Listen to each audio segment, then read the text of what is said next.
This video discusses jsRevolution's Codeless Inheritance functionality.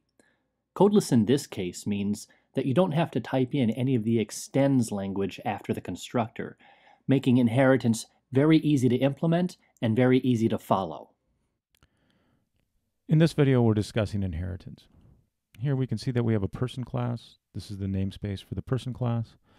And we will be extending from an alias of object, and the alias from object can be found in the includes array, and the alias object resolves to the name os.lang.object. Similarly, the student class, here we can see the fully qualified name for the student class. The student class will be extending from a person alias, and the alias for person again can be found in the includes array, and here is the fully qualified name of what we're of the class that we're extending, and you can see that that is in fact this class. Okay, here we'll be running through examples of creating objects. Okay, so here we're going to create a person object, and we will, on creating the object, we will go to the constructor, and we will see that the name is correctly passed. We now have an instance of student. Okay, now we will, an instance of person, and now we'll be creating an instance of student.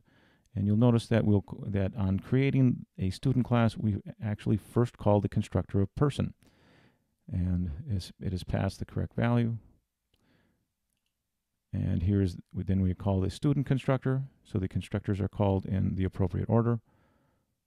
And we now have an instance of type student. Okay, and then now here we're just showing that each class, person and student, has a toString function, and each of them will be called correctly and return an appropriate value. And again, student returns an appropriate value. The following here is we want to verify that classes are the correct instances of other classes. So a person is an instance of type object, a student is an instance of type person, and a student is also an instant type of object, etc., etc. And so we will run to the end here, and we will log the results of this out to the console. And here you can see the results, and you can verify for yourself that the inheritance model is working correctly. And that concludes our example of inheritance.